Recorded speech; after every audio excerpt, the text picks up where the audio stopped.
What's up, everybody? Today is Thursday, September 10th.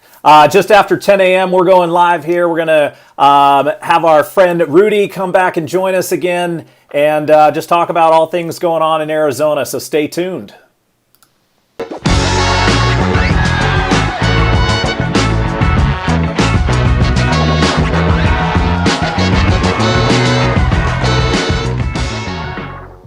What's up, everybody? It's Corbett with the AZ Lifestyle Group right here in Phoenix, Arizona. If this is your first time to this channel and you're looking to find out everything you need to know about what it's like living in and or moving to the Phoenix metro area, make sure to hit that subscribe button and click the bell so you can be notified whenever we post a new video. And we are helping people from all over when it comes to finding the best places and neighborhoods to live here, and we absolutely love it. So if you're even thinking about making a move and you need any assistance whatsoever, give us a call, send us a text, shoot us an email, however you want to get a hold of us. We got your back when it comes to moving to the Phoenix Metro. All right, so let's bring Rudy in. We missed him last week. Rudy, how are you, sir? I'm doing great. And yourself? Doing good, doing good. Always crazy, but we like to fit these in, make sure we can get these in and get out and say hello to everybody. So it's good. Yeah, I'm feeling rejuvenated. We were in Flagstaff for the Labor Day weekend. My sister, brother-in-law, and their kids were in town, so we got a chance to enjoy Flagstaff, Sedona, and I got a chance to finally unplug from work for a couple of days, which felt amazing. So I'm super pumped to be back and better than ever, in my opinion. Nice. No, it sounds awesome. And for anybody who missed us last week, we had Chip Tietzel come in, who is with the channel Arizona Insider, good friend of ours, and we're going to be collaborating with him a lot. So definitely appreciate Chip joining us last week. But Rudy, glad to have you back, and glad you were able to kind of recharge a little bit. I know, we had, it was record heat for us here in the Valley over the weekend. I'm sure it was, warm up there as well, but I'm sure it was nice to cool off a little bit. Yeah, and it was, before my sister and brother-in-law came into town, I was just raving about how wonderful the weather is in Flagstaff and how there's a 20-30 degree difference at times between Phoenix and Flagstaff. And it was, I think it was like 95, 97 up there when we were there for the whole weekend. So wasn't exactly not cool. Quite as cool. Yeah. No, not quite as cool as we were hoping. And another thing, too, that some of our viewers might find interesting is that a lot of houses up there do not have air conditioning units because of how wonderful the weather is. So for that rare occasion that the weather is a little warmer than you would probably hope, you'll just have to bear with the windows being open and not have any AC. Just crank up the fans if you have any. It's important to think about that, especially for anybody who's doing like short-term rentals, that type of thing. And our family had the same kind of situation come up about a month ago, and we went up to Forest Lakes, and we were like, hey, we got to bail out of the heat just for even one night, just to kind of have a little break. And great spot, great house, but didn't have AC, like you said. And when you're only getting 20 to 25 degrees difference and it's still 90 plus, it cools down at night, but it takes a little while to cool down. So no AC can be a little bit challenging, but still worth it. Don't get me wrong. But if you're looking for an Airbnb or VRBO and you're looking about that, and if it's important to you, make sure you have AC checked. And the weather here is absolutely beautiful in the Phoenix Scottsdale area, the Phoenix metro area. We I think yesterday was in the 70s at some point, or even it was in the 60s in the morning. Oh, it was beautiful. Absolutely. I think we finally turned the corner. You know me, Rudy. I've been complaining about the heat for the past, I don't know, however long it's been, over 110 forever. But I've been complaining a lot. It seems like we maybe turned the corner. We've had, a couple days, like yesterday was amazing. I think it only got to maybe like 90. And in the morning we had in the high 60s, it almost felt cold. We're like, oh, where are we at? Yes. But it felt fantastic. And it's funny because I'm up, taking the dogs out, and we take our little one around the block a few times, and everybody's out and about and enjoying the weather, and they're like, hey, can you believe this? So I think hopefully we finally turn the corner. We're going to have highs in like the low 100s to 105-ish, but hopefully done with this 110 plus stuff. We're gonna have to find something else for you to complain about until next summer. So we'll just have to keep working on that. I'll find something. Right. Right. Yeah. 105. This is wonderful. I'll find some. I mean, I'll complain about the Diamondbacks being horrible. Right.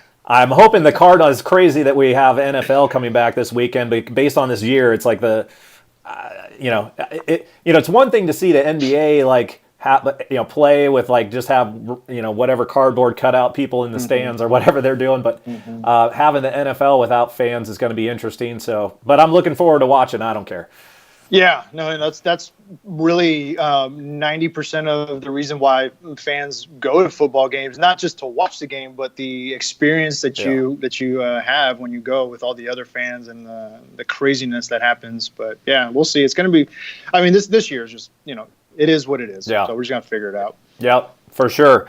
I'm trying to think of any, we can kind of talk market stuff and here or there. We'll give a quick little market update. I mean, for the most part, things are still pretty hot here from a activity perspective. I think we saw a little bit of a cool down just when back to school happens. We always see that kind of drop in activity a little bit from the buyer's perspective, but people get back to school. It takes a couple weeks for everybody to get settled in. Obviously, this year a little bit different with online school and all that garbage, but I think. We're seeing that uptick again. I don't know. What are you seeing on your side from the mortgage side and people applying? So it's still fast paced. It's not slowing down because of interest rates, and so that's something that is going to continue. The activity is something that's going to continue as long as rates are at historic levels as they are now. One thing too that I found interesting that I read about the last few days is just. All these folks that, and I might have mentioned in the past, but all these folks that are getting out of forbearance, the last 90, 120 days, what sort of impact are the next 3, 4, 5, 6 months going to feel like with all this happening? So all these folks that are getting back, that are now obligated to start making their payments, but possibly their income situation isn't quite what it was before the pandemic. What are the effects of that? And it's so interesting to hear just all the different point of views. You have some folks that are going to say that there's going to be a market crash of some sort because people just can't afford to live in their homes. Tenants can't afford to stay in their homes anymore. Landlords can't afford to keep making their mortgage payments because the tenants aren't making their rent payments. So there's so much differing point of views. And then you also have the optimists or the folks that are saying, well, I hear you. However, there's so much equity that has been built with, over the last few years, last 10 years with all these homeowners that if they do need to sell, they can sell and they can recoup or make a lot of money from the sell of their house to enable them to, improve their situation moving forward. So it's just something that I've heard about and has been reading, and it's only time will tell because this is unprecedented times, and we unfortunately don't have a huge resource of history books that can tell us what potentially could happen. Well, and we're kind of at the mercy of what happens, like government-wise, because if the government just allows all the banks to be like, hey, you're in forbearance, now you owe not only you need to start paying, but you need to pay everything that you owed from the past few months, and there's no kind of help there. I mean, that could cause the domino effect. So we're kind of at the mercy of them. Like nobody knows what people are going to do. It is crazy, and it is unprecedented for sure. And it's definitely clickbait for everybody right now because I go through obviously being on YouTube and everything. Like everything I'm seeing across my page is like, oh, what's the park crash? What's happening? It's everybody wants to talk about it because people want to know, like, is it going to happen? Is it not going to happen? Everybody can speculate all day long, and good for you for everybody who thinks they know the answer. But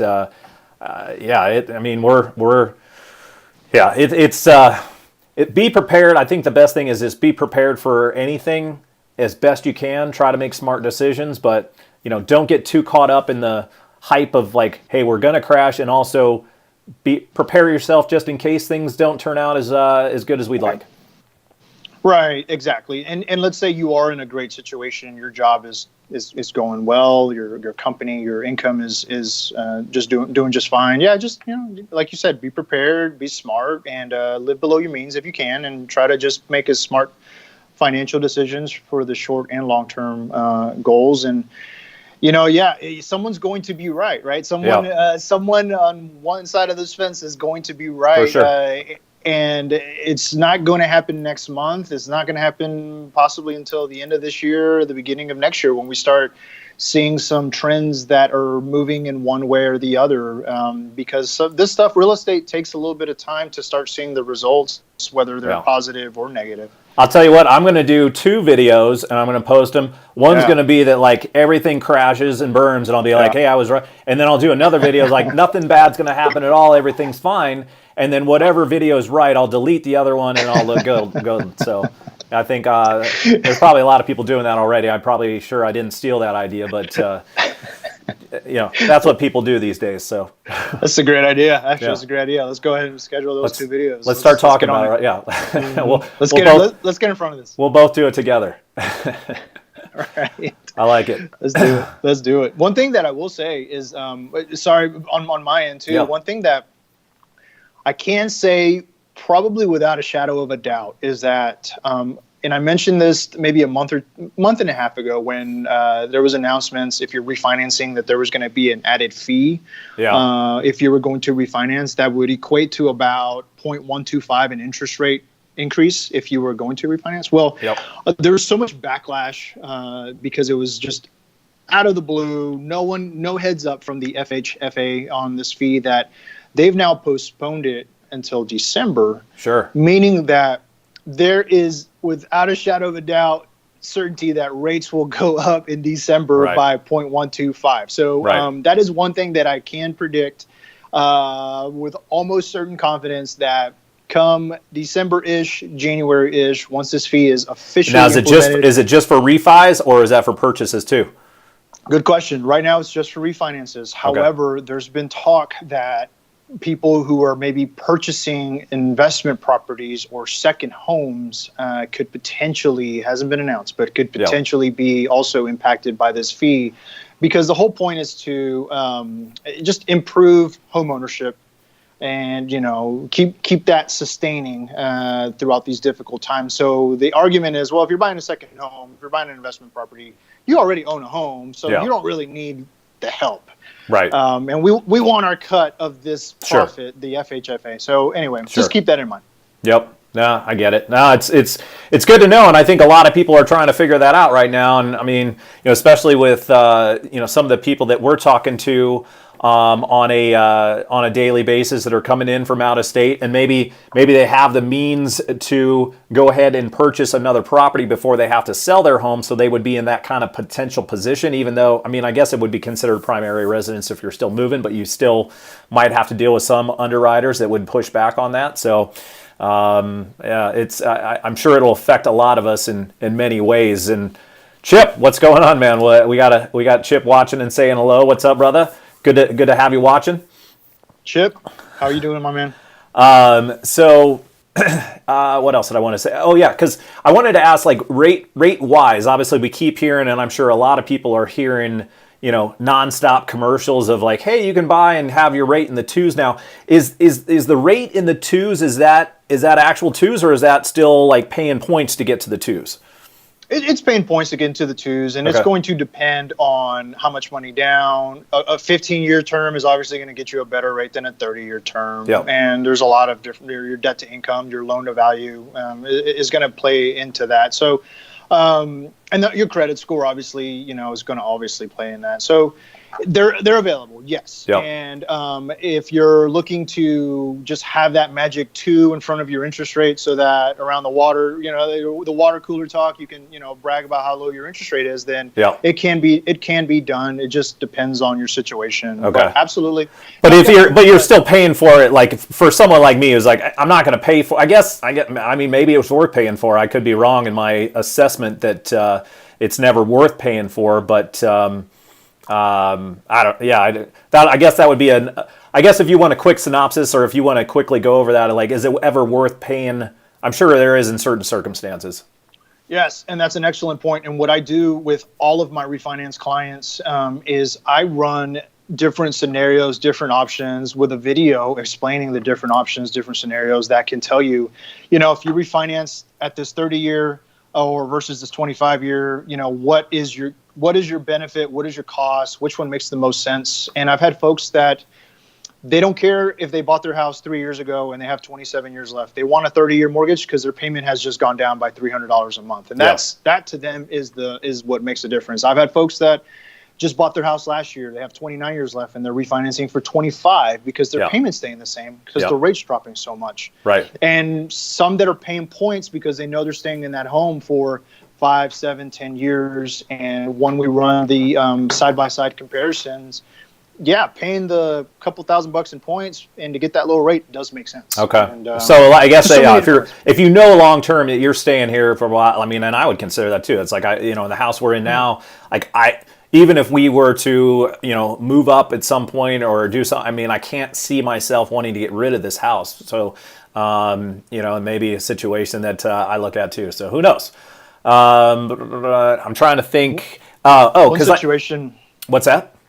I was going to say one situation that we also, one option that I also do present is that if, let's say your payment is dropping by $300, what if you just kept your payment the same? You didn't actually pocket the $300, but what if you kept your payment the same as what they are now, plus with the lower interest rate? You'll be super shocked and surprised at how much of a difference that makes, where you could actually pay your loan off faster than what you're currently doing and still do a 30-year mortgage paid off faster than where you currently are by just keeping your payments the same. So anyway, just a different scenario that people sometimes don't even think about. Yeah, and I wonder about, like, if you can get your rates in the 2s or that type of thing, it's like, why pay it off? It's almost free money. I mean, it's not free, but it's close to free money, especially when you have a mortgage. It's like keep money in your pocket, and maybe you can go invest in other ways. I know a lot of people like to be free and clear. My wife and I have that discussion all the time. It's like, hey, do you try to just get things paid off completely just so you don't have to worry about it, be debt free, or do you allow yourself to have lower interest, when it comes to obviously the house, if you have like a 0 to no interest rate on your car, that type of thing. It's like, just keep the money in your pocket. So everybody's situation's different. Definitely a good conversation to have, that type of thing. Chip, a couple things from Chip. He's number one, he's glad to meet you, Rudy. You didn't even get to see the messages pop up. So, and then he's talking about him refinancing in May, dropping from a 4.875 to 3.6. We did something similar earlier in this, and actually we missed out. Like, I don't know what happened, but we missed out a little bit. Because it dropped in the 2s, and while we were in process, but because it was so backlogged, we ended up only locking it at the 3.5, and it's hard to complain when you have a 3.5 and we didn't have to pay any points, but when you hear everybody getting into 2s, you're like you said, I like to complain, and I started to complain. Yes, well, here's something for that complaint that is pretty cool that we. And that wasn't with you, Rudy. I apologize. This is before we started working together. Yes, full disclosure, it was not with me, guys, so don't worry. I would never treat Greg in that way. I did not know Rudy at that time.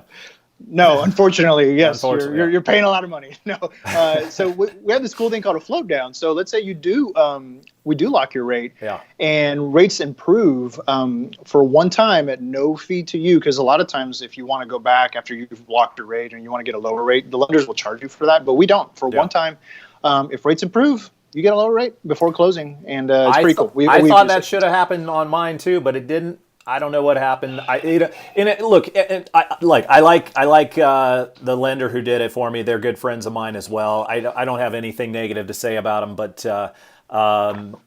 but it seemed like there was just such a chaos and backlog, and it seems like it's still going on. I've got buyers going through this right now where they're trying to get their deals done. The underwriters are just completely backlogged, not only because of refis, but because purchasers are so crazy. And so it's like I feel for you guys, because you're in the situation where you can't make anybody happy and you've got a backlog of deals you're trying to. So it's never easy, and you guys kind of know what's going on the inside that we're never going to understand. But so it is what it is. I'll try to be nice about it. Well, you used the term domino effect earlier in this call, and it's the same with buying a house, because it's not just the realtor, it's not just the lender, it's the appraiser, it's the inspector, it's the homeowner's insurance company, it's the title company, it's the closing side. So, if let's say we have everything done on our end and the appraiser is 2 weeks out or a week and a half out, normally it would be less than a week. That's a delay that unfortunately is out of our hands. If the homeowner's insurance is fielding all these calls and having to send out a million quotes because they are so backed up, that's another few days of added time to the purchase time that you have. So it's a collaborative effect, collaborative situation. But at the same time, there are some things that are out of our hands, but we're doing a good job of managing that. I think over here at our company, we're doing a great job, in my opinion. Yeah. Chip, we've got your question. We're going to jump into this next week. We've got a crazy day planned. We're actually jumping on a call with a client right after this.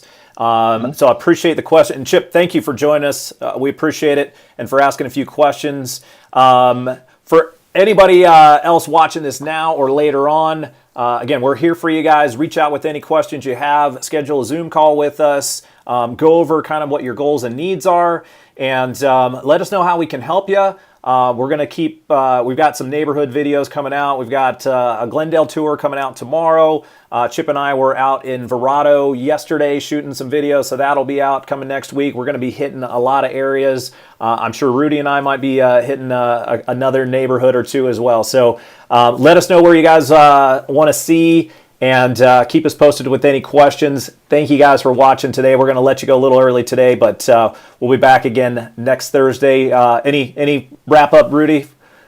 No, just we love what we do, guys. So please let Greg and I help you and give you as much advice and guidance as possible. And we promise that you won't be. I'll leave our contact info up one more time before we wrap. Give either of us a call, text, email, however you want to get a hold of us. We got your back.